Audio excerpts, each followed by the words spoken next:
All right, good morning, everyone. Thanks for joining us.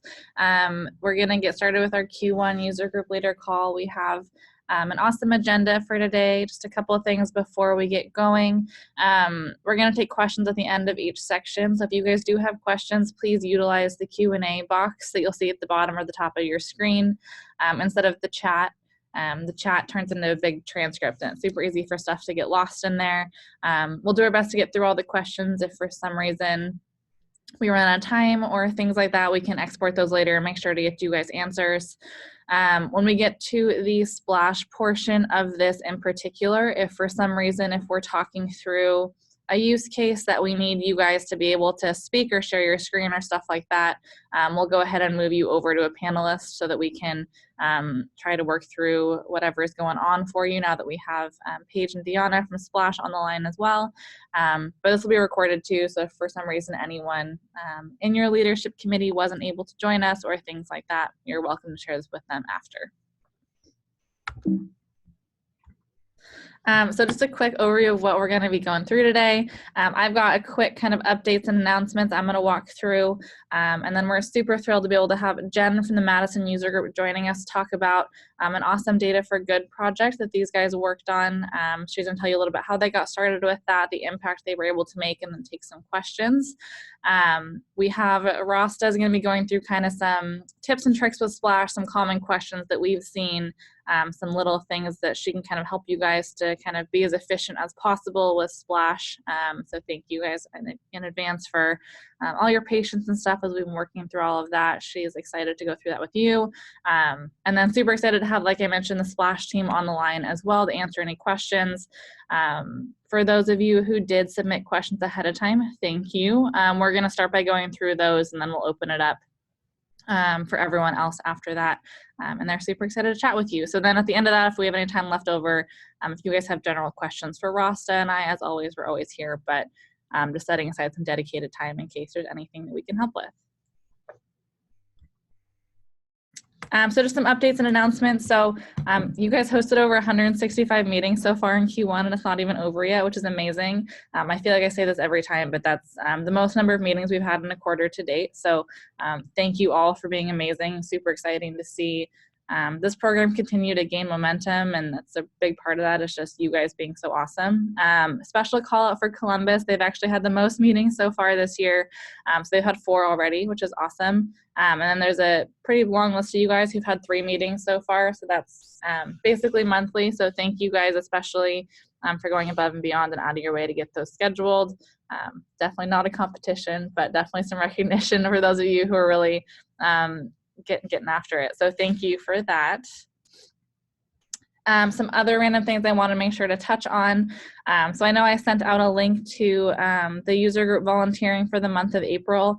I've gotten some questions kind of about how that reimbursement is going to work. So it's going to be $350, and that can be used for snacks or swag.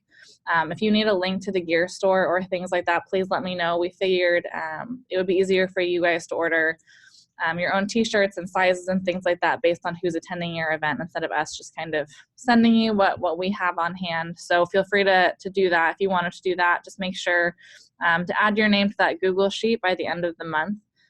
We'd love to see as many of you guys as possible pop in there. Another thing, so we recently kicked off a user group leader Slack channel. Kudos to Mark and Michael for kind of giving us a nudge on that one. It's been something that's been on our mind for a while, and we haven't really just been able to make it happen. So they kind of gave us a nudge, and we were able to get that going. Hopefully you guys find it useful. Please use that to ask questions about Splash. I'll be posting updates there. Ross will be posting updates there, links to documents and stuff like that. Do note that that is like a free workspace. So if you guys want to invite people to it who are other user group leaders, you're welcome to.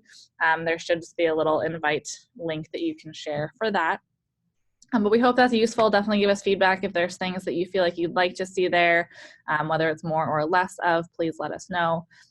Happy to kind of flex as we go on that one. Another awesome thing, so the Iron Viz feeders are open for both TC and TC Europe. We'd love to see you guys participate. I know it's something that comes up every year, and it's a really fun opportunity to kind of show off your skills, and the data sets are awesome this year, so definitely encourage you to get involved there. Another quick update. So we've upped the subsidy from $150 per meeting to $250 per meeting. For those of you who have been utilizing that, we hope it's been helpful. It's definitely a work in progress and something we haven't done before. So again, feedback is always welcome on that as well. I've also been sending around sign-up sheets for TC, whether that's Vegas or Berlin. Letting us know if you're going to be there kind of just helps us from a planning perspective in terms of like t-shirts and events and food and alcohol and all of that kind of good stuff. So as soon as you know the answers to kind of if you're going to be attending, please let us know. I'll continue to send around those Google Sheets and probably most emails that you get from me up until TC. So if you don't have it, I'm sure you'll get it from me again soon. But hopefully we'll see a lot of you guys there. We put together a kind of splash resource guide. It's a point drive that we set up. So I'll make sure to share the link for that too. But if you guys have questions there, please feel free to utilize that. It's got some cool, like how to build a splash page in 7 minutes, some commonly asked questions, all the resource guides and things like that. I know it's a lot of information, so I'll stop and take some questions before we pass it along to Jen. But a couple other last things. The form replacement, I know a lot of you guys were involved in a conversation around what that might look like. The team is currently evaluating new solutions, so I know Jive is kind of a funky tool, so kind of looking at some other things that hopefully will be able to help you guys kind of better use that tool for what you need it for. So I'll have more info on that in the coming months, but just know that it's something on the team's radar right now. Internal user groups, we've kind of seen an uptick on the number of user group leaders who have kind of been looking at kicking off internal user groups within their organizations. So if that's something you're interested in, please don't hesitate to reach out to Rasta or myself. We're happy to kind of walk through what that might look like and get you guys set up. It's a pretty similar process to what you guys are used to with the general user group stuff, but with some different privacy permissions and stuff like that. So please let us know if we can help in any way in that thing. We've also got ambassador nominations coming up this summer, so just keep your ears to the ground, and if there are people and kind of in this group of people that you think are doing an amazing job and should be recognized, Amanda Boyle kind of heads up the overarching program there, so you'll hear more from her kind of as it gets a little bit closer, but I'm just kind of wanted to put it out there so you guys could start thinking about it before it's here. So other kind of quick things, and then I'll take a couple of questions. Kind of just wanted to pass along. I know that Makeover Monday especially is super popular among user groups for activities and things like that. So kind of just want to draw some attention to some of the awesome community-led projects that we've got going on. A lot of these being led by user group leaders, which is amazing. So I'll make sure to send out the links to these things because I think they're fantastic resources for you guys to look into when you're planning your meetings and utilize for content and things like that. So let me see if there's any questions in here before I pass it over to Jen. So Bonnie, yep, I'll send over a link to the gear store in a follow-up email so that you guys can order that. If you decide to do volunteering or if you just wanted to do random orders for yourself, that's totally fine too. Paul asked kind of the difference between the 350 versus the 250. The 350 is going to be specifically for a volunteering event, whereas the 250 is going to be for all meetings going forward as the standard reimbursement. And then Bonnie had the same question too. That's just kind of a special incentive that we're going to do for the volunteering event, and then a standard will be the 250 going forward. And then Kevin, yes, we will make sure to share a link to the Slack channel after this call as well. All right. And so with that, I'll take some more questions at the end, so don't worry, but I do want to make sure we can pass it over to Jen so that she's got her time. So Jen is joining us from the Madison User Group, like I mentioned, talking about their Data for Good project. So Jen, I'll let you go ahead and take it away. Great, thank you. Just get my slides up here. Are you seeing those, Jordan? Looks perfect. Okay, great. So hi, everybody. I'm Jen Shepard, one of the leaders of the Madison Tableau User Group. We have quite a few of us, and I'm really excited to be able to share with you today some of the Data for Good initiatives that we did in our TUG last year. So specifically, I'll be talking about what it is that we did, why that we did it, and particularly the hows. I want to talk with you about some of the challenges that we experienced, but you can learn from what we learned, some of our successes, because I would say overall it was a great success. some of the things that we learned, what I would consider to be some essential ingredients if you were wanting to do something like this in your tug. And then we are planning to do it again, or at least a variation of it this year. So I'll just talk very briefly about those plans. So in terms of our purpose, I really wanted to do something like the Viz for Social Good initiative, which I think is wonderful. But I was wanting something at the local level for us because we have a large established tug, but I felt like there could be more opportunity for people to interact with each other. And for me, as a fairly new member of the leadership team, I've been on for about a year and a half, to get to know more of our members.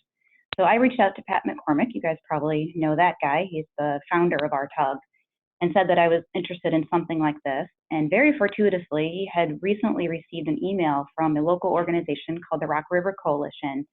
They have Tableau, and they had built some dashboards, but were feeling kind of overwhelmed about how to best work with their data, how to use Tableau, and what to do. So they had asked for help. So it just felt like this perfect opportunity for the kind of project I had been looking for and to do some good for them as well.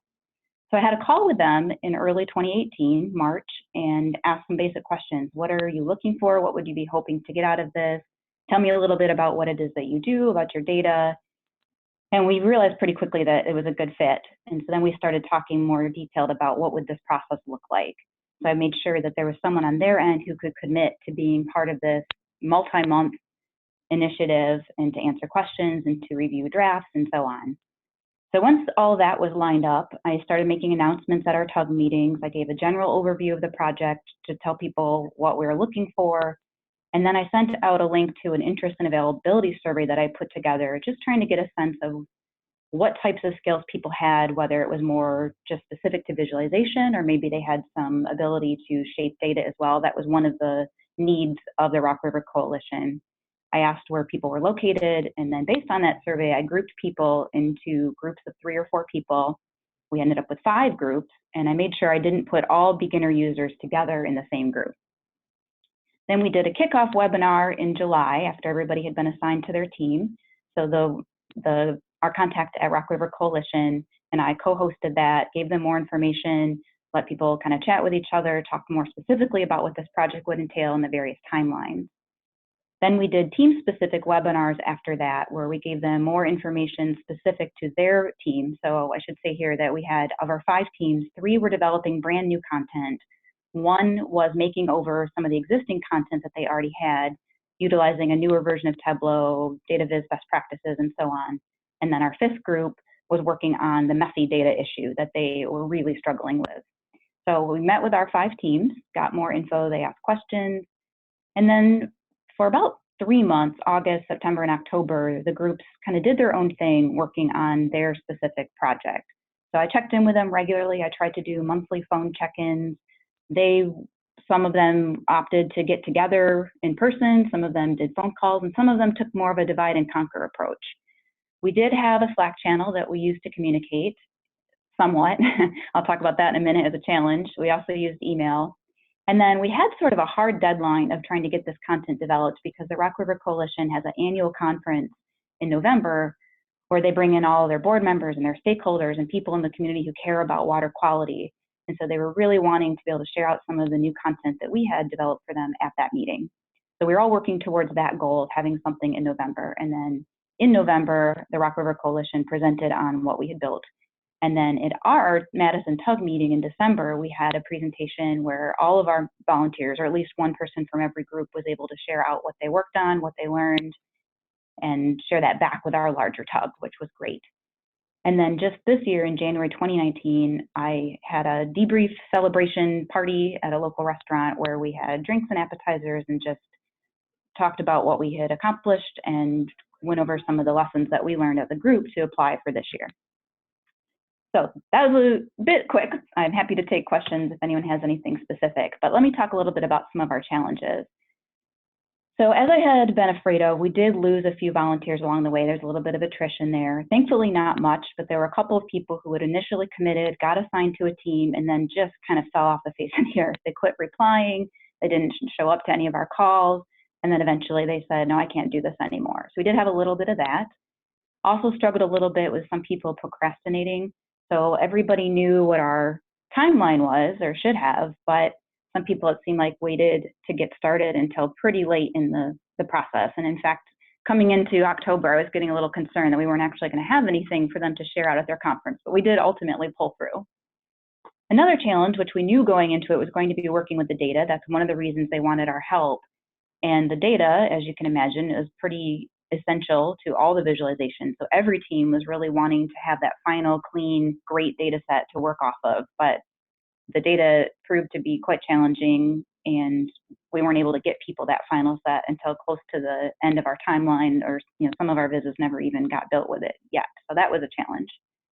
Also, all of us had a bit of a learning curve for this content area. So none of us had worked in water quality before and didn't really know the difference between phosphorus levels and nitrogen levels, or stream clarity, or all the things that they are measuring. And we had to understand at least enough to be able to work with it and tell when something looked horribly wrong with our visualization. So we had a little learning curve issue there. Time commitment was an issue in the sense that I had been upfront with our volunteers that I was going to expect about 20 or so hours from them throughout these several months. And so people knew that going into it, but it ended up taking quite a bit of time for myself and the person from the Rock River Coalition just to iterate, or I should say, review the iterations, to have these check-ins. And so some of that was expected, but I think it ended up being a bit more than we had anticipated. And then another challenge we experienced was just an effective way to share information, share files, keep track of versions. So I'd really hoped that Slack was going to be our solution for that, and it absolutely could have been. Slack is a wonderful tool, but not all of our volunteers were either able or willing to use it. So some of our content was there. Some people would post screenshots. We shared workbooks that way, and when people used it, I thought it worked pretty well. But we also still had to continue using email. And the Rock River Coalition had a Dropbox account where they could get information to us, but we couldn't post things back to them. So there was kind of a challenge of keeping track of what version everybody had already received and making sure we were all on the latest so that we could look across each other's workbooks and not have redundant content. So that was a bit of a challenge, but we did have plenty of successes. So I'm going to talk about 3 levels of success. One for the Rock River Coalition. The whole point of us doing this, they did end up with a lot of new content. So across our 5 teams, they had several new visualizations, some new dashboards, some great stuff to share out at that conference that they had in November. The Rock River Coalition volunteer coordinator, who was our main point of contact, learned a little bit about Python. So one of our members was able to write a script for them to help clean up their data and make that a much easier process on their end. So they got some exposure to that. They actually ended up with better data coming directly from one of their sources, something they had been requesting for a long time, but something about this initiative, or maybe just the right time, gave them a little more leverage to actually get a better data from their source. I think we gave them lots of new ways of thinking about their data and thinking about Tableau and using Tableau. It wasn't quite as much of a training opportunity for them as I had hoped it would be, but they did still get exposure to some different visualization types they probably wouldn't have explored otherwise, or maybe not as quickly. And then by being able to share out some of this content in a more interactive visual manner back to their volunteers, the people who actually collect the water quality data, back with their stakeholders and their board members at that conference, I heard the feedback that they were really excited about being able to work with the data in this way and be able to see the fruits of all their efforts at going out in the streams to collect it. For our TUG volunteers, we had opportunities for our members to explore some new techniques. So there wasn't a lot proscribed in terms of what we were supposed to visualize, which in some ways was a great thing, so that our TUG members were able to do some explorations. For example, one of them used KML files and built a land usage map compared side by side with the water quality parameters, which was really interesting to see how those things might correspond to each other. Another one of our members was thinking about a more general audience and built a representation of parts per million of the water. So he had circles representing the different components, so the phosphorus and nitrogen and so on, and then water as well. So that was kind of a neat visualization, as if you were looking at a microscope and seeing a droplet of water. And then we had a lot of other great content too, but those are 2 specific new things that those people had not done before. I think we all gained a bit more appreciation about water quality. It's something that maybe had been a little bit on our radar, but certainly became more so through this project. And in fact, we had a big flood event happen in our area during this process, and people were posting articles and pictures of flooded areas and talking more about the consequences of this farm runoff. So that was really great to see that people were taking a little bit more of an environmental interest. And then I think there was some more networking and camaraderie that came out of this effort that might not have happened otherwise, which was one of my goals in doing it in the first place. So I certainly met more TUG members than I had met before, and they met each other. And I'm hoping that some of them stay in touch, not just by coming to meetings, but actually coming up and saying hi, or maybe sitting together at those meetings. For our TUG at large, we also had some gains there as well. So a little more water quality awareness, I think, among our membership, because they heard our presentation about all the things we learned.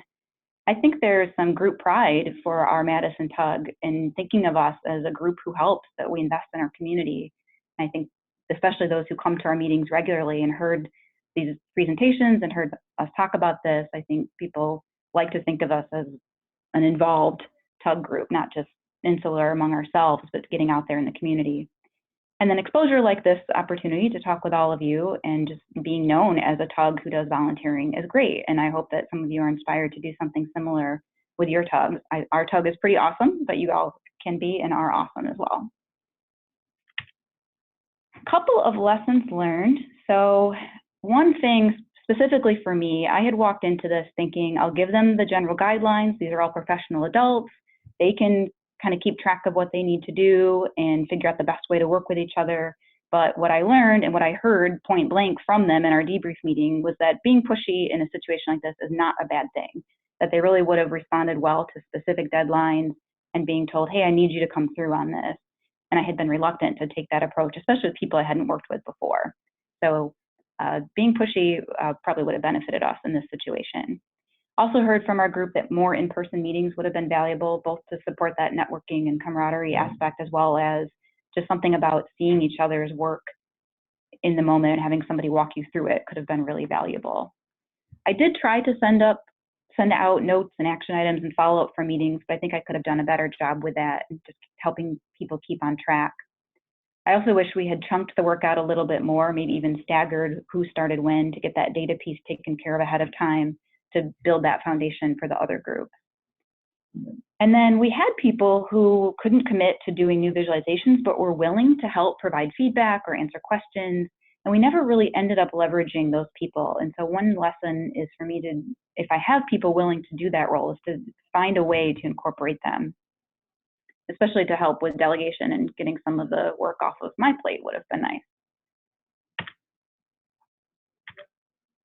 All right, next, a couple of things I would say are essential ingredients. So the better defined the project is, I think can be really helpful. Now, I think it was still great to have some flexibility in terms of them saying, here's what we want to answer, here are our questions, here's what we want to know, but not, and here's what it needs to look like. As a developer, you don't want everything defined for you, or at least I don't. I love being able to have some creativity there, but having a little bit more clarity on what do we need to end up with, I think would have been helpful. And we had that to some extent, but I think that's the really important part of doing projects like this. A good way to communicate and keeping people checking in regularly. So I think, as I said before, that Slack is a great platform for that if your people are able to commit to that. File sharing ability seemed really important, whether it's having a Zoom account to do these kind of webinars or Dropbox or whatever it might be, being able to get things back and forth between people working on it is important. Project management, probably the most important of all. So there's the time and effort to do it, but also just being able to keep all the pieces moving, keeping that big picture in mind, making sure we don't end up with a bunch of disjointed things at the end that don't look like a cohesive whole, which is something we're still working on. Needing to be that main point of contact for the organization so they don't have to reach out to all the volunteers at once. And then having someone both on the organization side as well as on the TUG side have some ultimate responsibility for this project to see it through and, if possible, decision-making authority. So there were times when I just changed up the look of something that somebody had built to make it fit with some of the other things. And I think that was necessary to be able to do those things without having to go back to everyone and have them make those changes, especially given that we're running out of time towards the end. And I do have a commitment to finish this, and so I'm actually still meeting with that group. The person that we had been working with left the position right as we were wrapping up, and so I'm trying to bring their new person up to speed on what we did and make sure that they're in a good position to continue all the work that we had.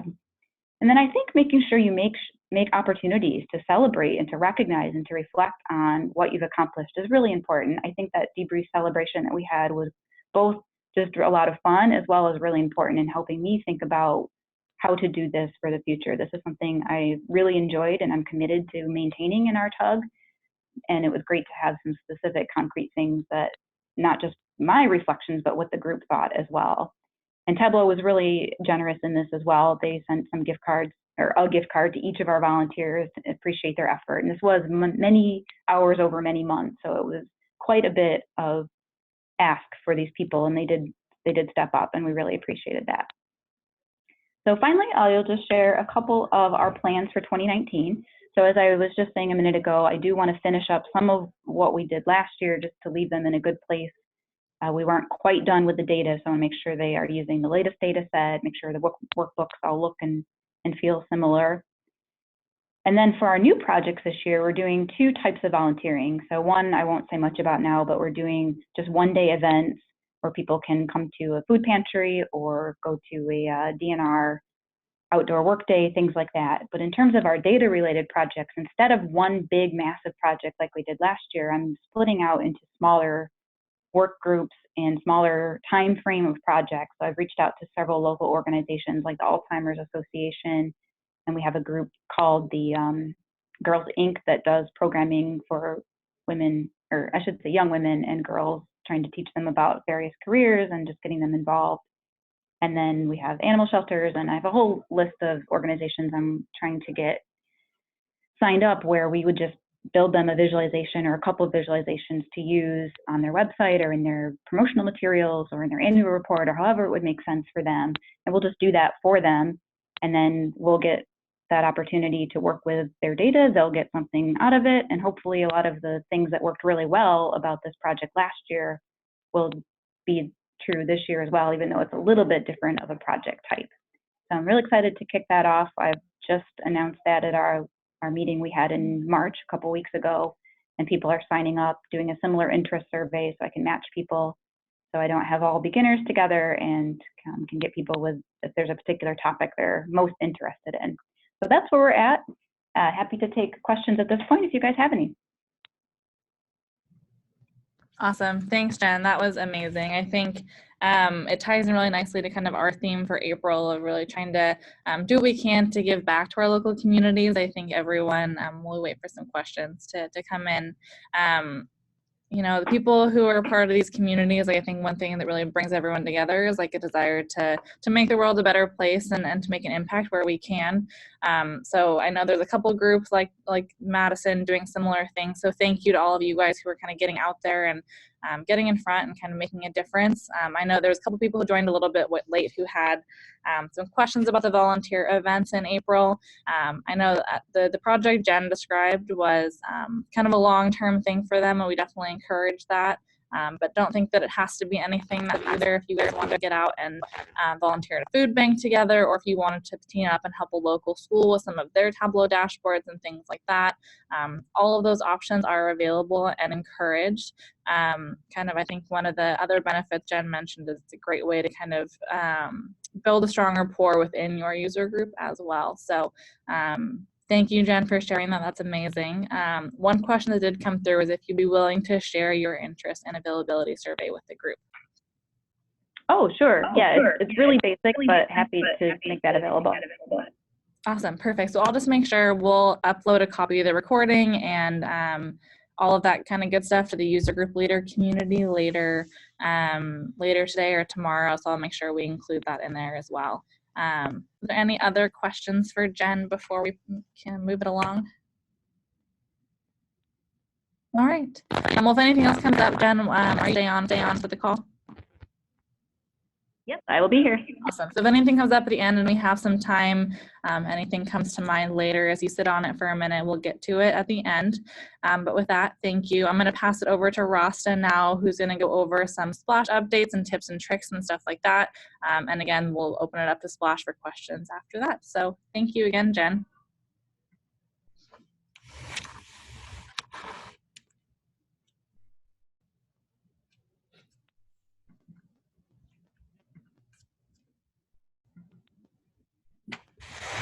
Hi, everyone. I've had a chance to speak to a lot of you guys already individually. in regards to Splash, but there's a few things that I wanted to go over that we found important since we've started this transition. So I'm first going to talk about things to consider while building your event pages, and then I'm going to go over common questions that I've seen come up as we've transitioned to Splash. Okay, so it's not as aggressive as our friend Liam here, but things to consider. First off, when your event goes live, that happens as soon as you click save on Splash. So how that works is, as you guys already know, that there's no draft mode in a sense. So once you click save, your event is technically live. I get notified about this on the back end. So when making your new edits or creating your event, there's a few things that you guys should keep in mind if you can. If you do make new edits, let's say your location isn't confirmed yet and you write to be determined. Anytime you go in to make a new edit, I won't get notified about that.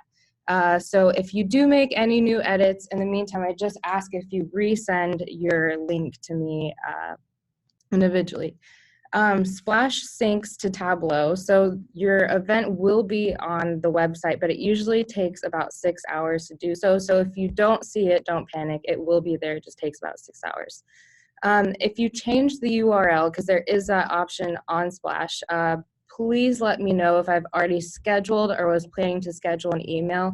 We don't want the registration to go to a blank page. Next off, we can't duplicate old drafts. I know a lot of you guys have reached out to me and asked if we could do so because it kind of takes a bit of time to create your page. With that, kind of goes back to first point.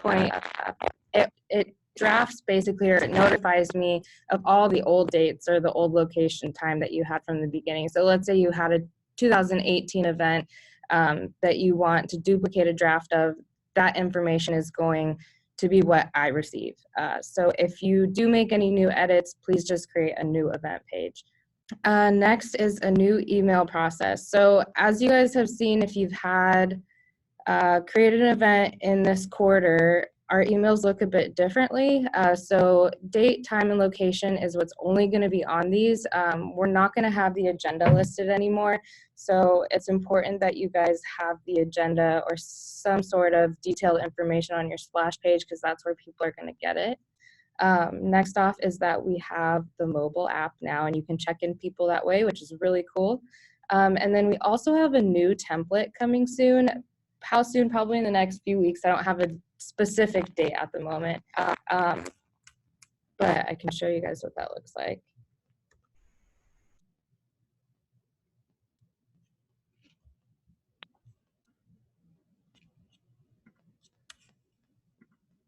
So this is what it looks like. The colors have changed.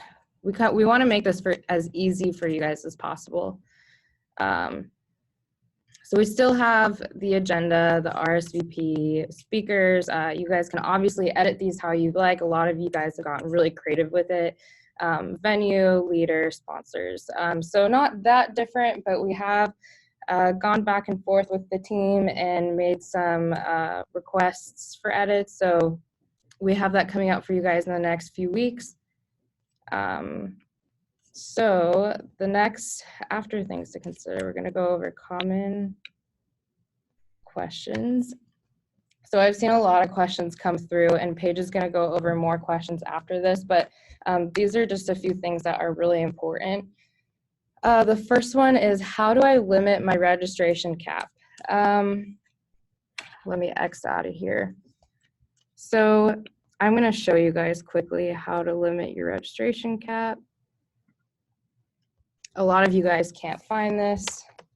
I'm going to use London as my example.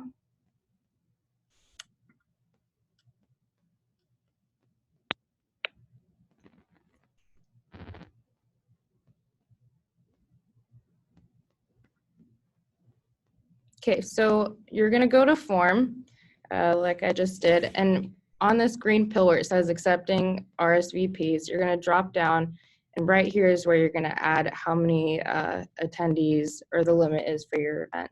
So that's where that lives. A lot of you guys have had a hard time finding it, so it's really easy.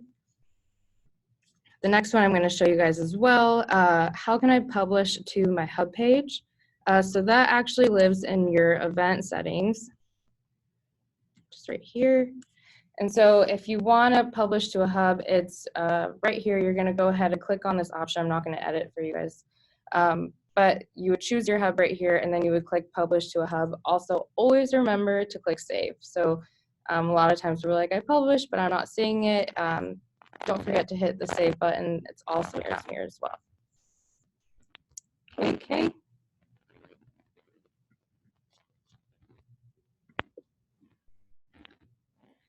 What does the subscribe to my hub page do? So a lot of you guys have had people registered to your hub page or subscribe to it.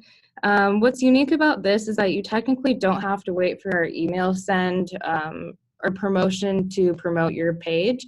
They don't automatically get notified when you have an upcoming event, but if you do want to go ahead and email those subscribers about an upcoming event, you're more than welcome to do so.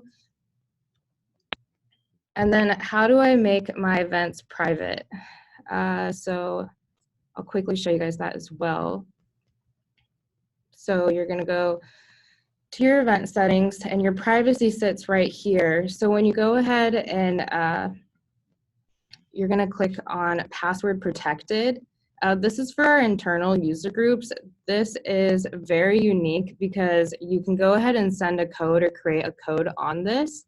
And when people go in and click to your page, it will require them to enter this code to view anything. So they wouldn't be able to view anything on your page until you, in a sense, email them that code or send it to them however you'd like. Can I add other collaborators on Splash to add edits? A lot of you guys have gone in and added collaborators yourselves to go in and make edits, but just keep in mind that adding a collaborator only gives them access to that specific event and not the entire group. So let's say you create your next event and you want them to go in and make edits, they won't be able to do so. So if you do want people to go in, please let Jordan or Caroline, know. We can go in and add them ourselves, and then they'll have access to your entire group, including the hub page. Most importantly, I know that was a lot of information, and it's been difficult for a lot of you guys, getting on board with this, and change is never fun. But I've also seen some really cool and creative Splash pages.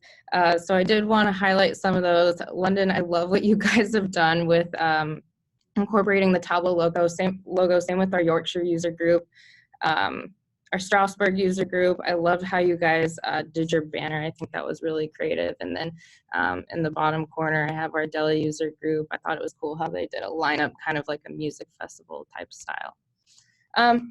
So that was basically the only two highlights for Splash today. Paige is going to go over more detailed questions that have come through. But if you guys do have any questions on the side, please don't hesitate to reach out to me. I'm more than happy to help you guys still and spend time with you guys on getting your pages set up. Awesome. Thanks, Rasta. So yeah, if you guys have questions about Splash, please drop them into the Q&A. We'll get through as many as we can. Paige, if you're there, you're welcome to kind of start going through, and Deanna, going through the questions that were submitted ahead of time, and then we can open it up to the other ones after that. Great, thank you, Jordan and Rasta. Hi, everyone. You have Paige and Deanna from Splash here. I'm excited to dive into your questions, and I think Rasta even answered a few on the list. So what I'm going to do is go ahead and share my screen. I'll share the Google Doc that we're working off of, as well as my screen in the Splash instance when applicable, and may even ask a few of you to share your screen if that's going to be the best approach. Great. So I see we do have people potentially adding some questions in here live. We're also going to work off of the Q&A. So we'll go through these first. Great. Is it possible to have a QR code in the reminder email? And this is Deanna, everyone. Hello, I'll be tag teaming as well for any questions. Currently the QR code, as much as it is available for RSVP events, that can only be added in the confirmation email. It is possible to re-trigger a confirmation email as needed. Unfortunately, it cannot go onto different templates that are built into the theme. So right now, QR codes are only embedded into confirmations. So quick follow-up on that one. If they want to, can they go in and edit that confirmation email and reset that as that reminder email instead of the automatic reminder email? Really, though, what it would be is you would, not so much, because you can really only trigger it if like part of your keeping their status. Okay. I wouldn't recommend doing that for like mass attendees. It's really almost if someone just kind of lost it. Okay. So I don't think it's definitely in the works to become like a product improvement. But I don't know if I can recommend that. Okay. Thank you. And I think just keeping in mind that even if you do change the wording in the confirmation at a certain point throughout the event promotion process, anyone who registers after that point is going to get that updated confirmation messaging. So another thing to keep in mind. All right. Great. The next question, what is a hub page? Good question. So as all of you know, the way the current user groups is set up is you have your global hub page, which lists all of the different user groups to a user to be able to find their different user groups. A hub page in our terminology, that's just a splash term for an event calendar. So it's one place, one splash page where you can consolidate and list other ancillary or child event pages. So just really a centralized place to post your events for the user to find. Further, each user group has its own hub page where they are posting their user group events. Just to also clarify on that too, Jordan and other admins within Tableau do own that global, the directory hub that encompasses all of the tug groups. So that is owned by the admins. And then each leader or user group should have an associated user group hub page that they have access to. So if you are a leader and you do not see a hub within your instance, it's called the city name user group. Just let us know and we can kind of work accordingly. And I do know that Rasta was able to cover how to publish events to your hub page. I did also see a question in the chat just asking why this isn't the default. Currently we don't have a way to automatically publish, for example, every London event created to the London user group page. So that is a manual step that needs to be taken each time your event page is created. You can, perfect that and get all the information up on your page and publish when you're ready to have that discoverable to your guests. Okay. And so can we get the ability to hide? I think just to that point, and to Ross's earlier point, when a splash page is created, it's technically live. That means if someone were to go to the URL associated with that event page, they would be able to see that page and any work in progress. But really for, the chances that they do find that random URL are pretty slim. So for your use case, really that publish action is what's going to determine a page from being, in draft mode, more so to a live event.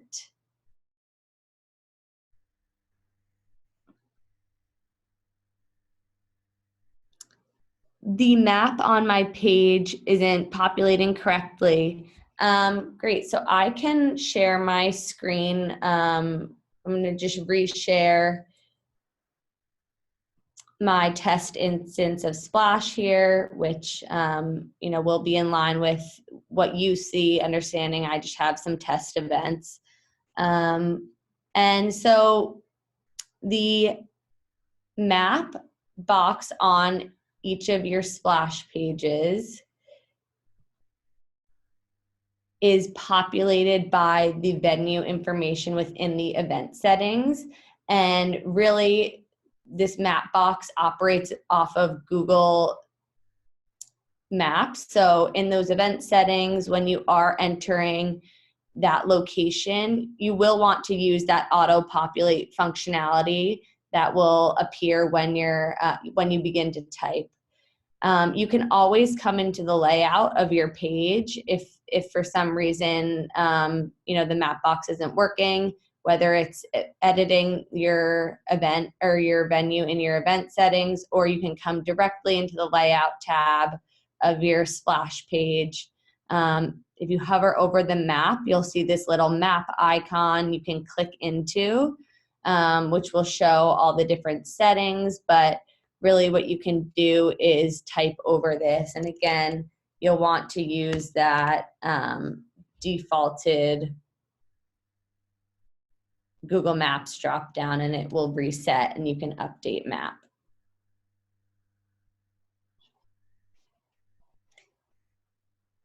You can also, click into using what we call the layout tree instead of, the on-page UI. You can click into the venue block here and click into the map box element, map box options, and edit the map here. It's going to prompt that same map options modal for you to edit, but here's another little cool functionality if you want to change sort of the default.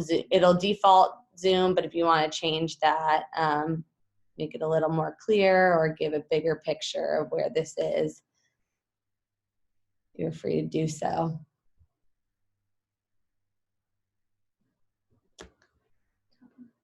Great. Toggling back over to the list.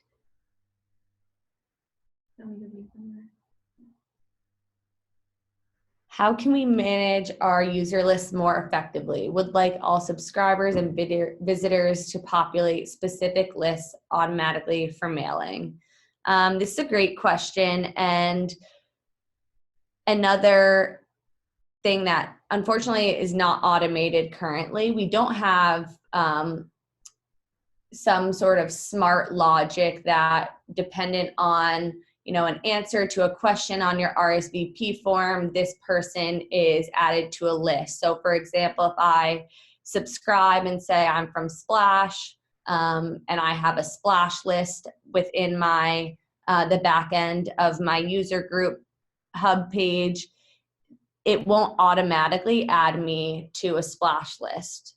That said, you are able to, if I head into my hub page and go to my subscribers or guest tab, you are able to add people to a list manually. You can use this list functionality down here to create your lists, and then you can quickly add your guests to a list or create a new list ad hoc. I believe that part of this question was relating to mailing out, mailing or emailing guests who have not attended an event in X number of days. Again, it requires some manual efforts to find these people, but one tip and trick and little functionality we have. If you head into this columns button and you click status from other events, you will be able to pull in a column that indicates, you know, if they attended or checked in to another event. So this is potentially something that you can leverage to see, okay, they weren't even on the guest list, invited or attending, or didn't come to these events. So then you can use this information to, you know, select and add them to a list, or you can Hey Paige, are you also filter. trying to share Splash? We still see your Google Sheet. Apologies. All right, so I'll revisit that. Again, I'm in my Tableau Test Hub page, and if I click this subscribers tab, you know, I created my list down and manage my list down here where I can create Splash. Let's say Tableau is another list I want to have, but ultimately I can, you know, select users and add them to a list pretty quickly.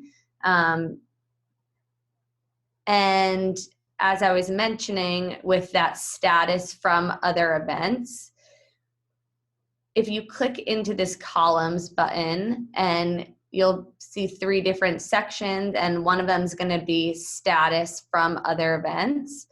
This is where you'll be able to select the other events within your user group and see, you know, what status, or if that guest has attended or checked in to that previous event. So this might be something you use to leverage and create lists for mailing out, you know, whether it's invites to upcoming events, but you can also use this filter as well. So if I want to just see people who were attending this other ticketed event that I was throwing, then it would filter down that list. And right now I don't have anyone. So hopefully that gives a little guidance on how you can leverage some of the functionality we do have within our guest list management.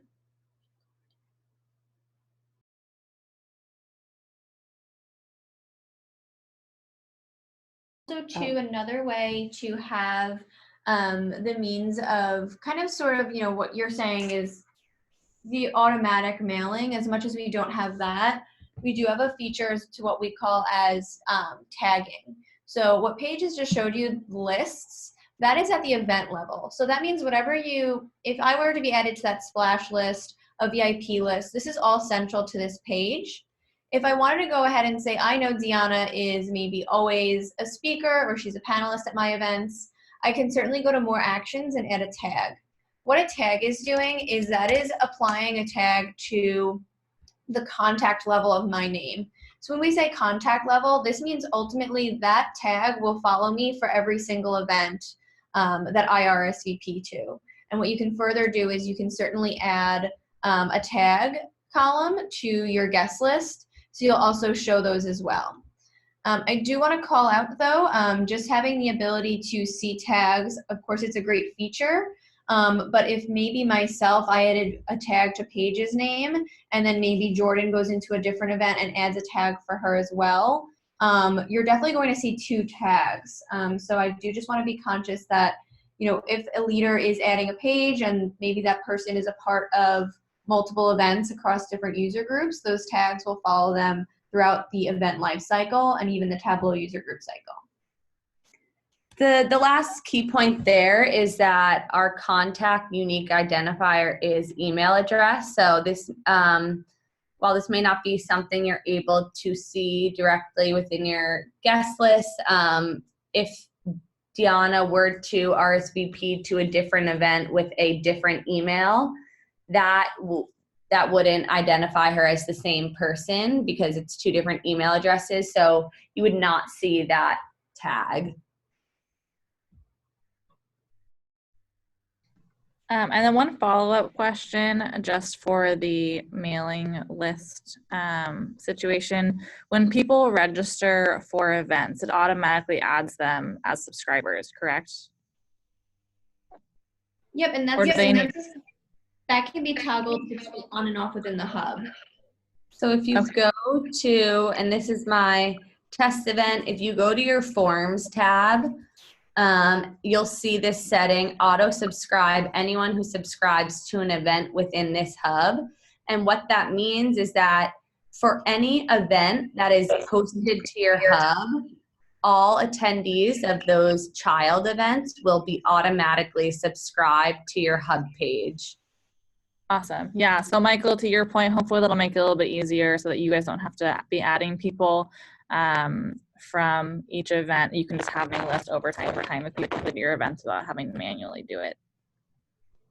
Yeah, and I think definitely go and head into your settings or your forms tab of your hub to confirm. Awesome. Thank you. And then for past events, they can just go and look at attendees and then add them to that list if they didn't have that turned on.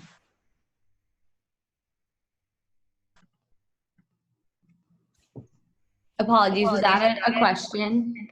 Yeah, so just saying, like, if they for some reason didn't have that checked and want to add people from their past events to their subscription list, they can just go in, look at the guest list, select all, and add to that list, correct? Correct, and they can even just come into this import tab and you can say import from my events and you can choose the other events.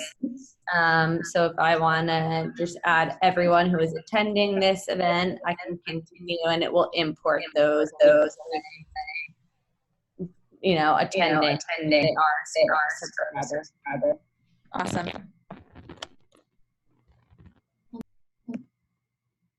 I have another question. How can be customized more easily to incorporate user variables? I'm not sure if Michael is on the line, but we just kind of wanted to provide some further examples as to what those user variables are. In Splash, we definitely have what we call dynamic tags. We're happy to show you how to be able to see the list of those. Not sure if we can have some more examples.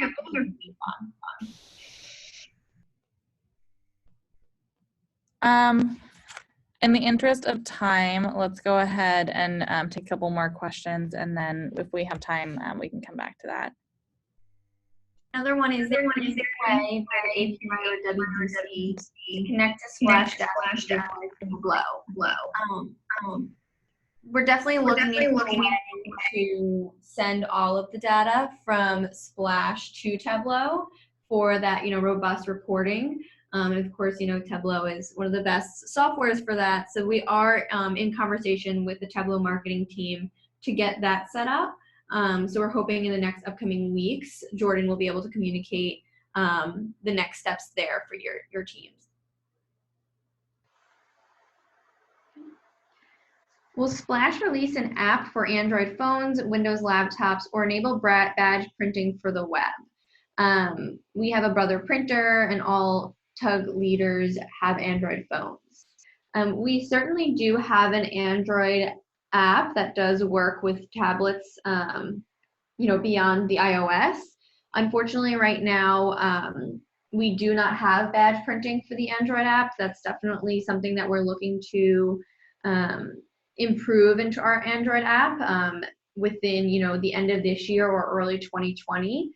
For full transparency, the Android app is a little bit more delayed than our iOS. We certainly recommend using the Apple app, but we do understand that not everyone has that. So we are looking to improve, but ultimately, if there is badge printing, it would require the iOS app. They're on the same. And then we have here as well another question along the lines of badge printing. Will any printer work for printing badges? Right now, we do have a list of printers that are supported. That is in the Help Center, that article that we dropped into the doc. It is 3 different Brother printers, and we do also have the recommended stickers in there. Ultimately, it does come down to having that Brother printer with the 3 compatible models. Next one is, can we upload a custom icon to associate with a URL or have a Tableau logo included? We have bios for our Tableau leadership committee with links to our Tableau public profiles. So Paige has up on a screen there the layout tab of an event page. Both of this would apply to an event page or a hub, whichever it might be. But again, not sure if Justin's on the line. We were looking to get a little bit more information there. As to where on the page you're looking to do this. You can certainly upload an image that is an icon if you have that PNG file. And then that image can certainly be linked out. But if it's for a certain aspect of the page, we definitely love to learn more. I think, and Justin, if you're on the line, feel free to use the Q&A, but I think kind of similar to the little Twitter icon, like if they wanted to have a custom link that would link out to another profile, how would they add that? Got it. So if you go over to the speakers on the page, going into speakers because we did already set up the icon there, same way you can hover and click edit and you can add an icon that we have within our library, and then you could further link it out with the step 2. If you wish to use an icon that isn't a part of our library, you can accommodate this by uploading an image and linking that out. But that would require a little bit more manipulation just to make it smaller. So we do recommend using our icon list.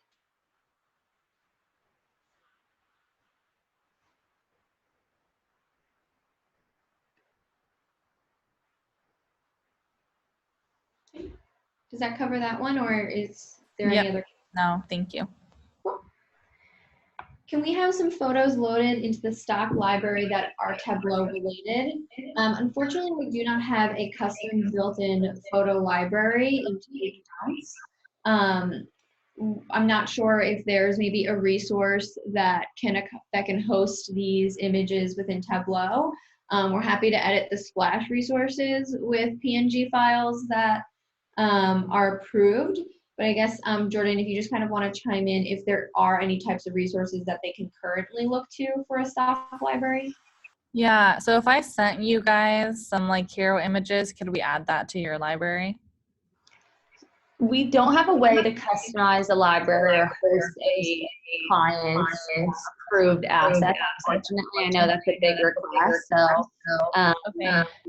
Well, then I guess the answer to that question for everyone, like I can put together like a zip drive with some pictures and upload it to the user group leader community for you guys to use.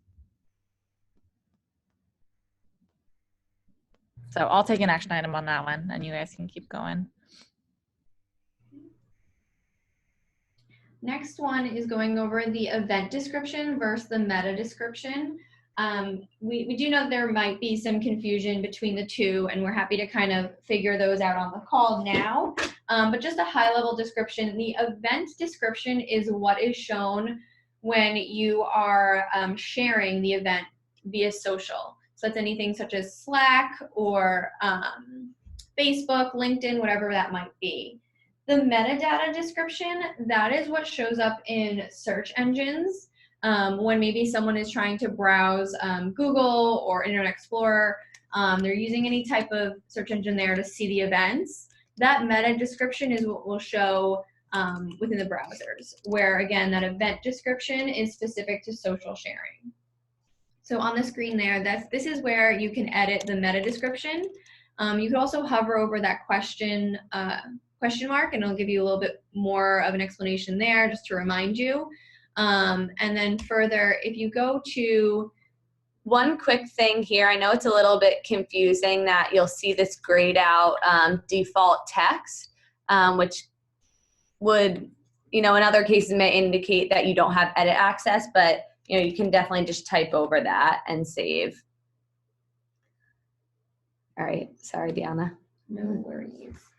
And then next, if you'll go to the main landing page there, right now we have it set up where the description text is that text box towards the right of the details. So whatever you put in that text box, that is what will be shared via social. So sometimes we understand that you might not want that text block there. Ultimately, if you delete it, there really won't be a way to get it back. So we will recommend hiding it just to maintain the property of being able to edit your event description. We do have it named within the layout tab, as you'll see there, so it's certainly easy to find. And we'll also do the same for that new template that's coming up, just being specific as to which text block you'll be able to understand is hosting that event description permission. And one key call out here is if you're ever using a dynamic tag for the event description. So if you come into an email, you'll see this event description text, which is a part of the email. So just note that that's where that lives on that layout tab.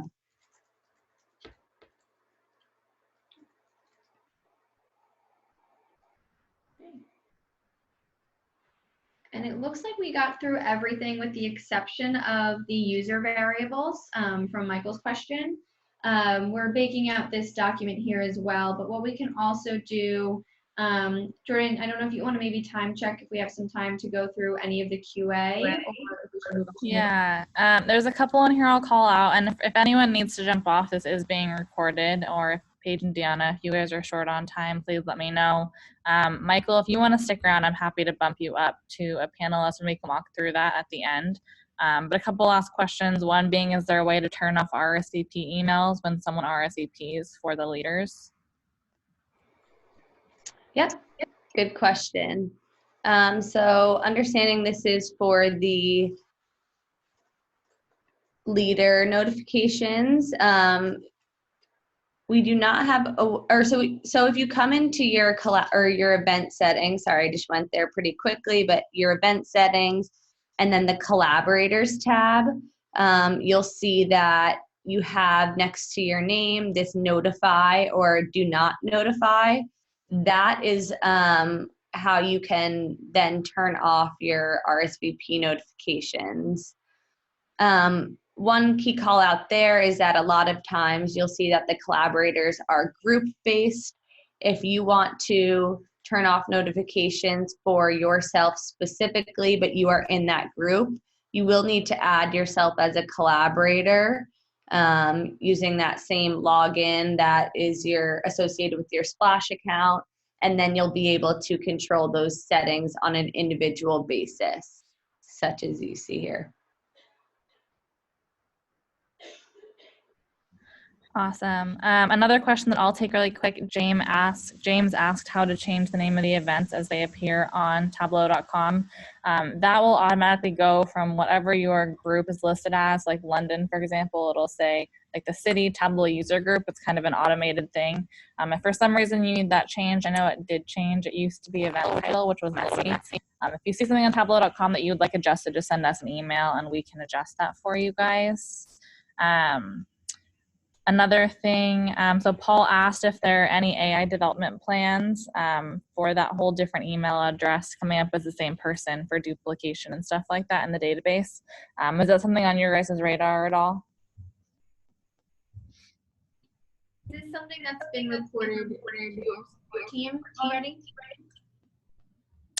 I think he was asking, like, you guys mentioned of like, hey, let's say I registered with Jordan at gmail.com and then again Jordan at tableau.com.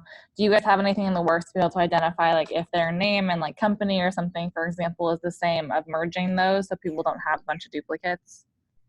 Right now, Splash's only unique identifier to any guest is, email address. There is a setting, of course, that you can have only one email address in our CT. Of course, that would allow them then to use another email. But then ultimately, we're going to detect that as a new attendee. We can kind of look maybe within. I think just to answer the question, we don't have any plans to do automatic deduping, looking up across different variables. I know there are, softwares even out there dedicated to doing that. But that's not in our current roadmap. Okay. And then another thing is flagging. I know we had a support ticket open for this at some point, but the app only working for some people for the London user group. So flagging that is still going on for you guys because Paul flagged that as well. Jesse, one thing, if you're still on, I will definitely share the TC18 photo as well. Clearing that one out here from earlier. But yeah, so if we can flag that the London user group, the app is still acting up, that would be great. Great, we can add that to outstanding items. And I think definitely we can use this sheet as another way to keep collecting ongoing items as they, or questions as they come up. Awesome, sounds good. If you guys have a couple minutes, I'd love to be able to flip Michael over so that he could follow up with those questions for you guys. Let's see. All right, Michael, if you unmute yourself, you have the ability to talk now. So I know that we have a hard stop at 1:15 on our side. Apologies, but I think we can dive in for the next 3 minutes, and anywhere that we leave off, we're happy to schedule more time. Okay, awesome. Thank you. Can you hear me? Sounds good. All right, so my question was around those variables that it looks like you can add them in the email. Correct. The dynamic tags, as we call them. I can pop back in. It wasn't really clear to me how, where those fields were and how you know which ones to use. Yeah, that's a great question, and I agree they are a little hidden. So we have, of course, a handful of them that are just included at the template level, but you can always come in and view the personalization tags, and this is where you'll be able to grab all of those dynamic tags. Okay. So that's our cheat sheet. We can print that out and just reuse those. Yeah, and you'll always be able to access it just right here directly within an email to know, maybe I want to add the answer to, or just like the host name, just copy and paste right here directly in the email. Okay, that helps. Great. Any last questions with the minute we have left? So one more, the email that comes to the users, is that configurable? And is that the email when they RSVP to the event? Yeah, so if we want it to be addressed from a certain account, can we impersonate, or is there some logic that says it's coming from, Splash that or something else? So if you come into this confirmations tab, this is where both the on page and the email confirmation settings are going to live. So you'll see here, you can come in and edit the confirmation email, which is going to pop out that, pop you actually into the email sender, but you can edit right now from the template. You have the host name is the default from name. So that's going to be what the guest sees. You can always send yourself a test just directly within the email sender to mimic exactly what's going to hit the guest inbox, with the understanding that there's a handful of different email clients who will render emails differently. Okay, so that from field though is not configurable. It's always going to be event host name. Oh, you can always type over it. Oh. Yeah. And that'll stick as a default? It won't stick as a default because we have set that host name as the default at the template level. So it would require you to either type over each time or, create potentially a new email template. Got it. Awesome.